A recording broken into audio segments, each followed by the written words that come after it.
আসসালামু আলাইকুম রহমতুল্লাহি ওবরকাতুহ। সম্মানিত দর্শক, আজকে যখন এই ভিডিওটি করছি ঠিক সেই সময়টিতে আমাদের ডক্টর মোহাম্মদ ইউনূস অন্তর্বর্তীকালীন সরকারের প্রধান, নোবেল লরিয়েট, তিনি তার প্রিয় কন্যাকে নিয়ে আর ছোট্ট একটি বহর নিয়ে সুইজারল্যান্ডে আছেন। একটি সম্মেলন, সেই সম্মেলনে তিনি অংশগ্রহণ করবেন এবং এই সম্মেলনে আপাতত আমাদের কোনো স্বার্থ নেই, আপাতত কোনো ভবিষ্যৎ নেই। এই সম্মেলনে সাধারণত বাংলাদেশ যায় না। ওয়ার্ল্ড ইকোনমিক ফোরাম, এখানে বাংলাদেশ সাধারণত যায় না। এর কারণ হলো এখানে যে সকল অর্থনৈতিক বিষয় নিয়ে আলোচনা হয়, যে সকল বিষয় নিয়ে সিদ্ধান্ত হয় এবং এখানে যারা স্বার্থ সংশ্লিষ্ট রাষ্ট্র, তাদের সঙ্গে আমাদের যে লেনাদেনা বা দ্বিপাক্ষিক যে লেনাদেনার যে বিষয়াদি, এগুলোর কোনো এখানে কোনো স্কোপ নেই। আমাদের যে ব্যবসা বাণিজ্য এর বিরাট অংশই এখন ভারতের সঙ্গে হয়, অলমোস্ট 60%, বাকিটা চীনের সঙ্গে হয়। কিছু মৌলিক বিষয়াদি রয়েছে যেগুলো আমদানির ক্ষেত্রে খুব মৌলিক পণ্য জার্মানি থেকে হয়, ইউএসএ থেকে হয়, অস্ট্রেলিয়া থেকে হয়, মধ্যপ্রাচ্য থেকে হয় এবং এগুলো আন্তর্জাতিক টেন্ডারের মাধ্যমে হয়। আমাদের দেশের যে ডাইরেক্ট ফরেন ইনভেস্টমেন্ট, রেমিটেন্স, মানে বিদেশি যে খাতগুলো রয়েছে, এই খাতগুলোতে এই যে ফোরামে যারা আসবেন তাদের কারোরই সঙ্গে এখানে ডাইরেক্ট ইনভেস্টমেন্ট কিংবা সেই দেশে জনশক্তি রপ্তানি কিংবা আমাদের দেশের কোনো প্রকল্পে অর্থায়ন, এরকম কোনো বিষয় এই সম্মেলনে নেই। তারপরেও আমাদের ডক্টর মোহাম্মদ ইউনূস সাহেব সেখানে গিয়েছেন। অনেকে বিরূপ মন্তব্য করছেন যে দেশের এই দুরবস্থার মধ্যে টাকা খরচ করে তার কী দরকার ছিল যাওয়ার। সরকারি হিসাবে তিনি 4 দিন থাকবেন, 4 কর্মদিবস সেখানে থাকবেন। দেশের যে ত্রাহিতার এই অবস্থা, তাতে এই 4 দিন সময় তার জন্য, তার উপদেষ্টাদের জন্য এবং বাংলাদেশের জনগণের জন্য খুবই গুরুত্বপূর্ণ। তিনি ঐক্যের প্রতীক এবং তার যারা সহযোগী তাদের আশা আকাঙ্ক্ষা এবং ভরসার প্রতীক। তিনি আছেন তো তার উপদেষ্টারা আছেন, সমন্বয়করা শক্তি পাচ্ছেন। তিনি নেই, অনেকের কাপড় চোপড় মুহূর্তের মধ্যে নষ্ট হয়ে যাবে, অনেকে জ্ঞান হারিয়ে ফেলবে, অনেকে উন্মাদ হয়ে যাবে। তো কাজেই তার বিদেশ ভ্রমণ খুব একেবারে নেহায়েত না হলেই নয়, এরকম জায়গা ছাড়া বিদেশ ভ্রমণটা তার জন্য হারাম। তিনি যদি শুধুমাত্র বসে থাকেন তাহলে তার সরকার গতি পাবে, প্রাণ পাবে। তিনি যদি বাংলাদেশে শুধু ঘোরাফেরা করেন, টেকনাফ থেকে তেঁতুলিয়া যান, তার জন্য, তার সরকারের জন্য খুবই গুরুত্বপূর্ণ হয়ে পড়বে। কিন্তু সেটি না করে তিনি এই ক্ষমতা গ্রহণ করার পর 5 মাসের মধ্যে কতবার বিদেশে গেলেন। আমরা দীপুমণিকে গালাগালি করেছি, এখন দেখি আমাদের বুড়ো দীপুমণি সেই 5 মাসের মধ্যে কতবার গেলেন। এসেই তিনি আমেরিকাতে গেলেন, মানে জাতিসংঘে গেলেন, তারপরে শেষে ইন্দোনেশিয়াতে গেলেন, এরপরে সেই আর কোন কোন দেশে যেন গেলেন আমার এত মনেও থাকে না। আবার এই যে এখন এখানে গেলেন, মধ্যে আবার মিশরেও গিয়েছিলেন। মানে অলমোস্ট এভরি মান্থ। মানুষের তো একটা যাকে বলা হয় সহ্য শক্তি আছে, তার এই ৮৬ বছরের শরীর নিয়ে ট্রাভেল করাটা আসলে কোনো অবস্থাতেই বৈজ্ঞানিকভাবে বা মেডিকেল সায়েন্স অনুযায়ী অ্যাপ্রোপ্রিয়েট না, বরং তিনি এখানে থাকলে অনেকটা ভালো থাকেন। এই গেল মানে একদম রিয়েলিটি, একদম রিয়েলিটি। বলে না যে তোমরা রিয়েলিটি মেনে নাও, তো ডক্টর মোহাম্মদ ইউনূসের জন্য এটা হলো প্রথম রিয়েলিটি। দ্বিতীয় রিয়েলিটি হলো যে তিনি যে কোনো সময় ভেঙে যেতে পারেন, পালিয়ে যেতে পারেন, চলে যেতে পারেন, এরকম একটা ভয় আতঙ্ক জনগণের মধ্যে কাজ করে, তার সহযোগীদের মধ্যে কাজ করে, আর তার যারা ঘনিষ্ঠ বন্ধু তারা এটা বিশ্বাস করে। এর কারণটা হলো যে এর আগে তিনি রাজনীতি করার ইচ্ছা করেছিলেন ১১ সময়টিতে। তো অনেক দিন তিনি ১১ যারা কুশীলব তাদেরকে ঘোরালেন, আসবেন কি আসবেন না। তারপরে আবার যখন তিনি নিজে না এসে তার বন্ধু এই ফখরুদ্দিন সাহেব তাকে দিলেন, দেওয়ার পরে বন্ধু-বান্ধবের পরামর্শে তিনি একটা রাজনৈতিক দল করার জন্য মনস্থির করলেন, যেন দীর্ঘমেয়াদে বাংলাদেশে একটা ইতিহাস সৃষ্টি করতে পারেন। কিন্তু দেখা গেল যে এখানে কিছু বাস্তব সমস্যা আছে। সেই সমস্যাগুলো দেখে তিনি ভয় পেয়ে গেলেন এবং এয়ারপোর্টে এসে কান ধরে তিনি তওবা করলেন, আর এই কাজে তিনি জড়াবেন না। ফলে তার সাথে যারা নেমেছিলেন, বলতে গেলে সবাই বিপদে পড়লেন, অনেকে বেজ্জিত হয়ে গেলেন, অনেকের রীতিমতো বাকরুদ্ধ অবস্থা তৈরি হয়ে গেল।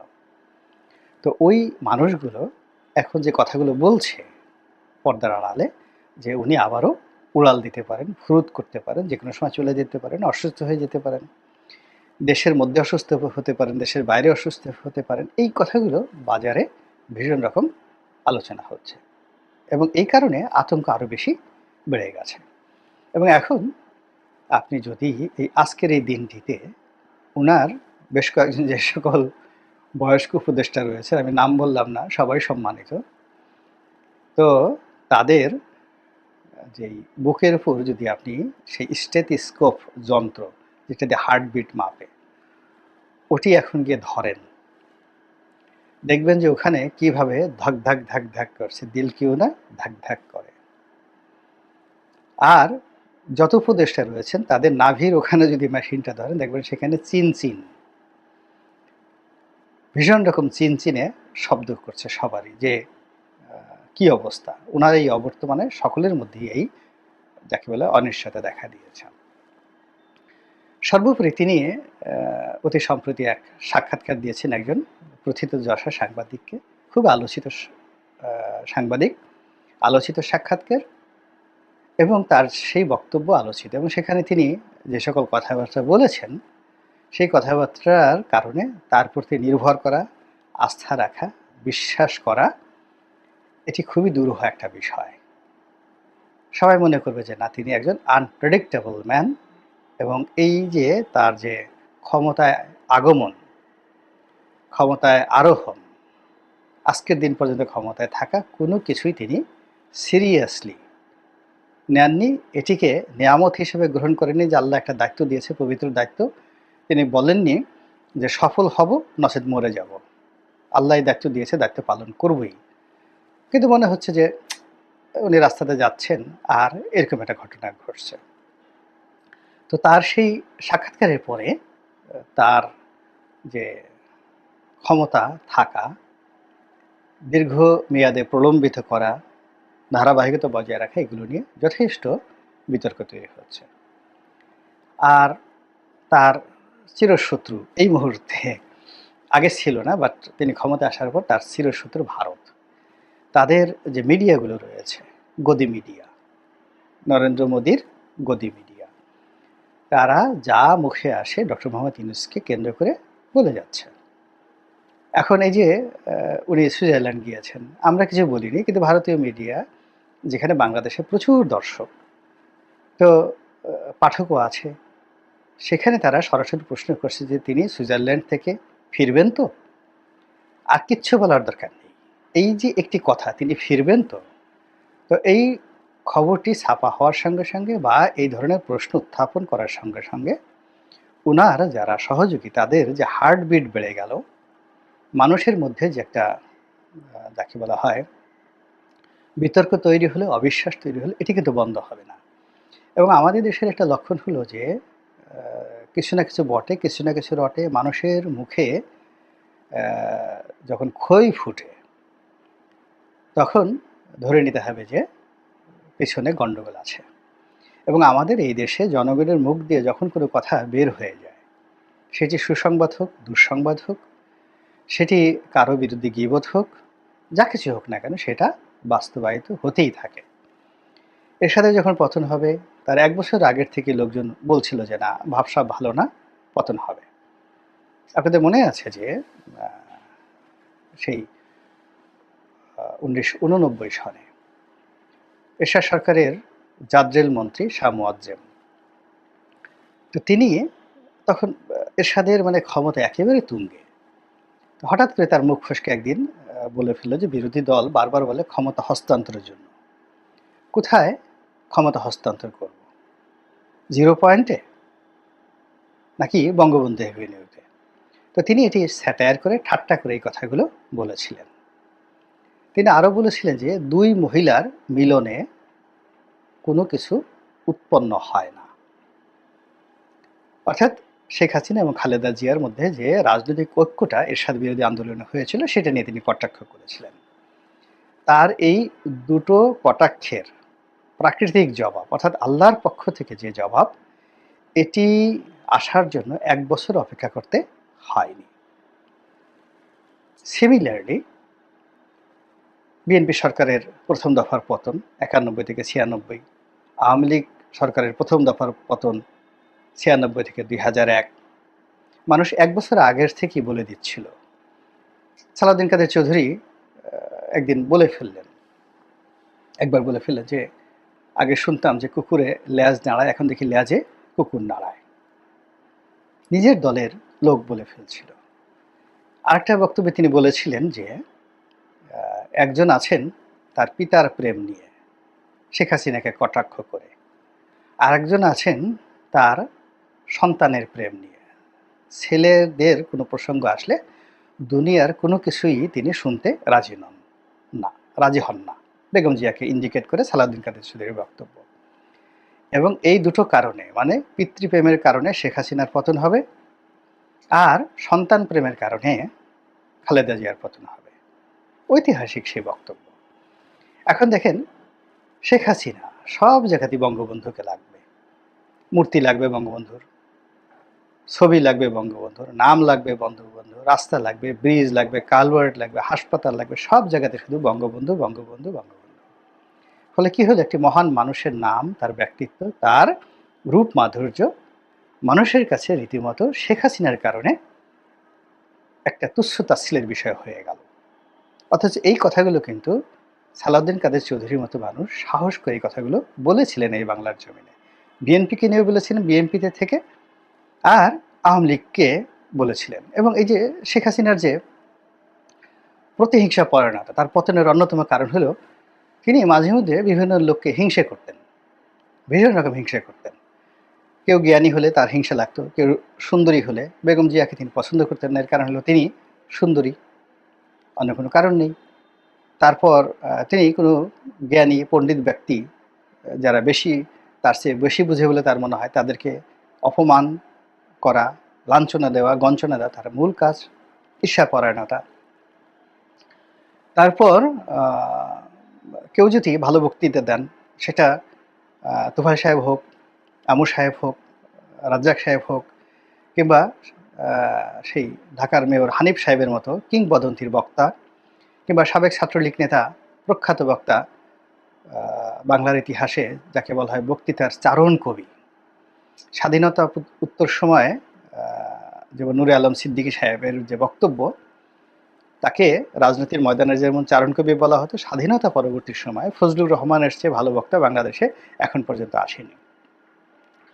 তো এই যাদের নাম বললাম, তাদেরকে অপমান করা, হেয় করা, ছোট করার জন্য শেখ হাসিনা তার সর্বশক্তি তিনি ব্যয় করেছেন। তো আর এই মানুষগুলো, যেমন মেয়র হানিফ, তার জীবন দিয়ে তিনি প্রমাণ করেছেন যে শেখ হাসিনার হিংসা সত্ত্বেও তিনি বঙ্গবন্ধু কন্যাকে বাঁচিয়েছেন। তো এটা বঙ্গবন্ধুর জন্য। এনিওয়ে, তো সেই শেখ হাসিনার যে ঈর্ষাপরায়ণতা, সেটাকে কটাক্ষ করার জন্য তিনি, সালাউদ্দিন কাদের চৌধুরী, একটি বিশাল বক্তব্য তিনি দিয়েছিলেন। সেই বক্তব্য হলো যে, একবার সালাউদ্দিন কাদের চৌধুরীর যে জাহাজ ছিল, কিউসি শিপিং কর্পোরেশনের 4টা না 5টা জাহাজ ছিল। তো এরকম একটা জাহাজে স্বর্ণচুলা চালানি হয় শেখ হাসিনার জমানাতে। এই জাহাজ চেক করা হলো এবং পত্রিকায় খবর বের হলো যে সিঙ্গাপুর থেকে তার জাহাজে সোনা আনা হয়েছে। তো এটা নিয়ে শেখ হাসিনা ক্ষমতায়, সালাউদ্দিন কাদের চৌধুরী জিজ্ঞাসা করা হলো যে আপনার বক্তব্য কি? তো উনি বললেন যে ওনার চারিদিকে এত সোনা, উনি সেই সোনার দিকে না তাকিয়ে, সেই সোনা টান না দিয়ে আমার সোনা ধরে কেন টানাটানি করছেন, আমি এটা বুঝতে পারছি না। তো এই যে তার যে ঈর্ষা, এটা একটা ঈর্ষাকে কেন্দ্র করে সালাউদ্দিন কাদের চৌধুরীর জাহাজই তাকে তল্লাশি করতে হবে এবং ওখান থেকে তার স্বর্ণ বের করতে হবে। তো সেই কথাটাকে চ্যালেঞ্জ করে সালাউদ্দিন কাদের চৌধুরী যে স্যাটায়ার করেছেন, এটা যদি বোঝার ক্ষমতা শেখ হাসিনার হতো, আজকের পরিণতি তাকে ভোগ করতে হতো না। তো এখন ডক্টর মোহাম্মদ ইউনূসেরও এরকম কতগুলো সমস্যা রয়েছে। বিএনপির যে সমস্যা, খালেদা জিয়ার যে সমস্যা, তারেক জিয়ার যে সমস্যা, জয়ের যে সমস্যা, পুতুলের যে সমস্যা, শেখ হাসিনার সমস্যা, সবারই আলাদা আলাদা সমস্যা। এবং এই সমস্যাগুলো যারা সাহস রয়েছেন তারা কিন্তু নির্দ্বিধায় অকপটে বলেছেন। ডক্টর মোহাম্মদ ইউনূসেরও কতগুলো সমস্যা আমরা এই সময়ের মধ্যে দেখেছি, যেগুলো আমরা আগে বুঝতে পারিনি। যেমন তার চট্টগ্রাম প্রীতি, সব কিছুতেই চট্টগ্রাম লাগবে। তার এনজিও প্রীতি, তৃতীয়ত তার গ্রামীণ ব্যাংক প্রীতি, চতুর্থত তিনি শুধু কথা বলবেন আর কারো কথা শুনবেন না, পঞ্চমত তার একটা আত্মবিশ্বাস, তিনি যা বলবেন সেটাই সত্য এবং সেটাই জনগণ মেনে নেবে এবং বিশ্বাস করবে।